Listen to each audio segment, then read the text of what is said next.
Hi, my name is Cara. I wrote down what I want to say, so I'm going to be reading from my computer. Also, I apologize, my cat might jump up and obstruct the camera because she wants attention right now. So, if you see a blob of black fur, that's her. So, I am 21 years old, and I am the youngest of 3 kids in my family. My sister is 28 and was originally diagnosed with Asperger's syndrome before it was grouped with autism spectrum disorder. My brother is 24 and he was diagnosed with low functioning autism when he was 2.5 years old due to a speech delay. Growing up with siblings with special needs is both a beautiful and challenging experience. I would never say my siblings themselves were challenging, but rather they challenged me to be better, work harder, and love more. I don't believe I would be remotely the same person if they weren't a part of my life. I was not nearly as conscious of my sister's autism growing up as I was to my brother's. My sister is 7 years older than me, so I assumed all of her issues with social cues and anxiety was normal. My brother, on the other hand, did not speak until he was 5 and did not talk to other people until he was around 8 years old. However, I was still even a little oblivious to my brother having autism when I was really little because he and I somehow managed to communicate with each other in some kind of little kid babble language that no one else could understand. I didn't realize it at the time, but my parents told me later on that I would go back and forth between speaking to my brother within the babble language and then switch over to English when I would talk to other people. I think because he and I were so close in age, we were able to understand each other. When I was a little older, I started to realize my brother wasn't quite like other kids his age. I remember when I was about 4 or 5, my mom said to me, "Cara, do you know that your brother has autism?" And I was just like, I have no idea what that means. She said that was why he did not talk, and I remember thinking in my head, well, that's just my brother. It was when I started school when it really clicked in my head that other people saw him as different. I remember him being bullied in school, and then that angered me beyond anything else. When I was in kindergarten, an older kid, much bigger than me, was picking on him and stole his lunchbox. And I marched right up to the kid and I started screaming, "Don't you know he has autism? Don't you know you're being mean? You stop that right now." I became very used to protecting my brother from people that did not understand him and speaking for him when he had a hard time putting his words together. That was both a good and bad thing. By stepping in, I prevented him from being able to do it on his own, and it was finally in high school when he started getting mad at me and saying, "I can do things on my own. Stop treating me like a baby." It was really hard for me to step down from the role that I had assigned myself for so many years and let him take the reins and be in control. I didn't realize by protecting him so much, he felt completely steamrolled and powerless. Even now, I still have trouble not speaking for him or taking charge. And every now and then, he reminds me, I'm the older brother. I will protect you. The expectations I experienced from other people were probably the most frustrating for me to deal with. Even though I was really protective, I still teased my brother relentlessly, as any younger sibling would do. And peers of mine would sometimes interject and be like, "You can't do that, he's autistic." And I remember feeling, wouldn't I know that better than you? Of course, I know he's autistic, but that doesn't mean I'm not going to tease him. That doesn't mean I'm not going to treat him like he's my brother. I'm not going to coddle him.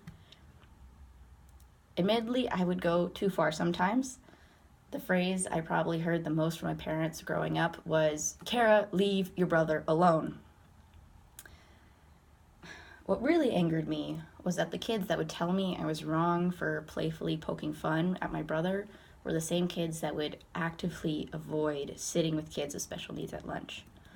Or they would say things like, "I don't want to be mean, but because they have special needs, but that person is super annoying." Or even worse, there are people who act friendly and nice to someone with special needs and make them to believe that they are friends, and then they turn around and abandon them when they're like, "Oh, it's too much work," or they get bullied for hanging out with someone with special needs.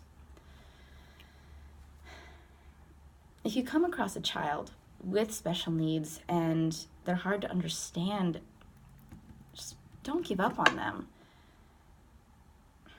If you meet someone who seems socially awkward, don't make fun of them.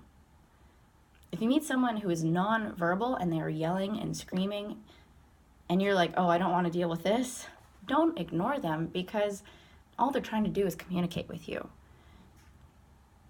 If you woke up tomorrow and no one could understand a word you were saying, you would probably be screaming too. A lot of times growing up, I actually preferred hanging out with my friends who had special needs, because at least they knew what it felt like to be bullied and ignored. So they were much kinder people. Even now, I still hear people use the R word, and I always correct them. I don't care who you are, a stranger, a friend, a family member. I will not let you say it. I was at a bar one time, and some guy was trying to talk to me, and somehow he managed to use that word in the conversation, and I said, "Oh, please don't use that word." And he said, "Fuck you, bitch," and he walked away. His friends came up to me and apologized for him calling me a bitch, but I wasn't upset for what he said to me. I was just upset that someone would act so aggressively when I gently asked him not to use a slur. Teachers had a really obnoxious view of my life. When I would mention my brother was autistic, I would see a veil of pity just sweep over their face. And they would say things like, "Oh, you were so strong. That must be so hard on you." But it's like, he's not dying. He doesn't have a deadly illness. He's just autistic. Academically, I even had to fight my teachers on topics I wanted to write about in essays. In high school, I wanted to write a paper on adults with autism, and my teacher said I could, but he knew nothing about autism and he could not help me at all. In college, I wanted to write about the discrimination people with cognitive disabilities experience in education, and my professor said to me the topic wasn't worth writing about because she did not believe that students with cognitive disabilities experienced discrimination anymore. I wanted to scream at her and say, "How would you know that? Have you experienced it? Have you watched someone you love struggle and fight for his education?"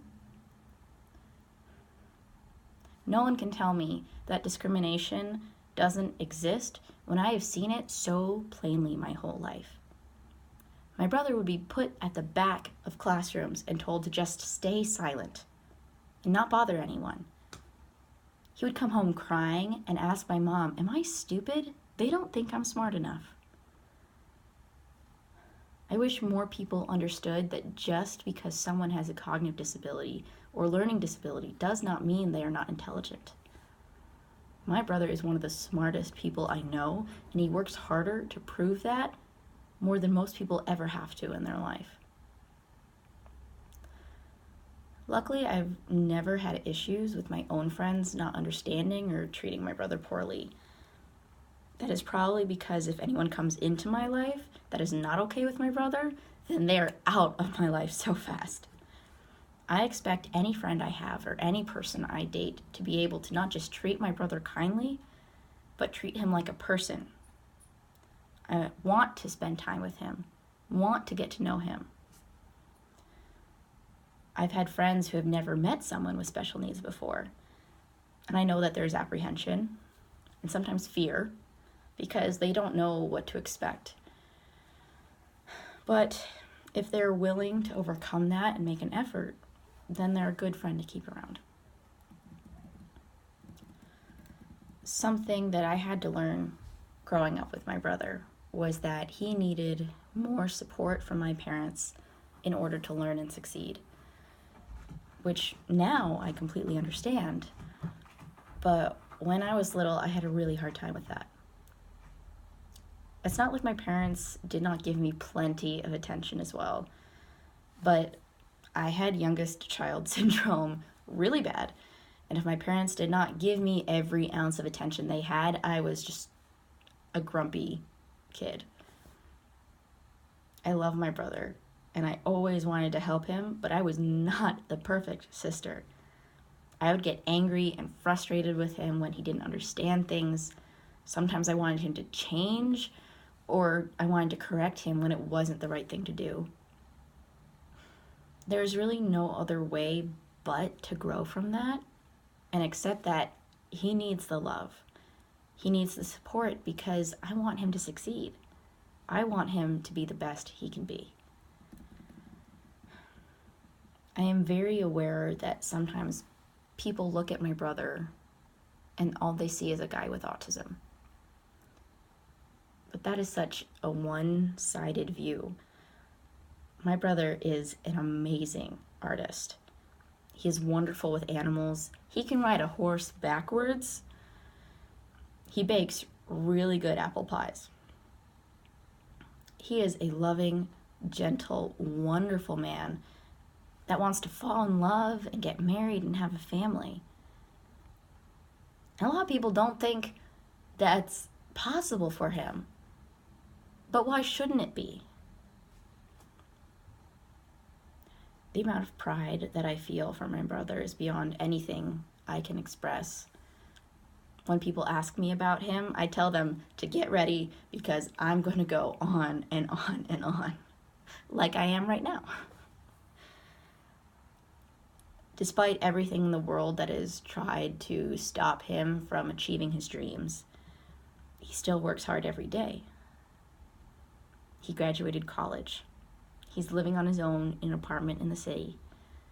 He goes out and puts himself in situations to make friends and be active and social. He is like any other 24-year-old man who just wants to have fun and meet people. For a very long time, I had the assumption that I was going to be expected to take care of my brother after my parents were gone. My sister even told me when I was 12, when mom and dad died, I'm not taking him in, so you have to. And I just thought, okay. I wasn't particularly mad or happy about it. I just saw it as the reality.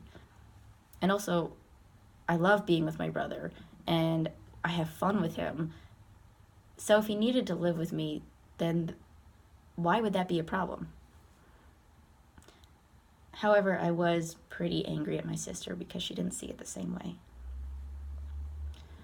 My parents, on the other hand, had a very different view. They never expected me to be my brother's caregiver because they said it wasn't the goal to just protect him and take care of him his whole life. The goal was to give him the strength and the tools to be the independent man he wanted to be. And I am so happy that he gets closer and closer to living the life he wants to lead. Be independent, make choices, because that is what every human being should have the right to do. And I will always be there for him. Not because I have the responsibility, not because he can't do things on his own, but because he's my family. And I will always fight for his right to be in charge of his life. I think both of my siblings have altered the way I see the world and the choices I have made in my own life. After I graduate, I plan on going into human rights work, and I think a large part of that is because of them. when you watch people you love experience discrimination, it ignites something in you to want to try and make sure no one else in the world has to experience that again.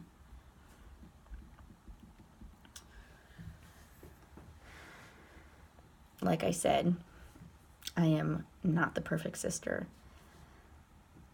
but they will always make me want to do better.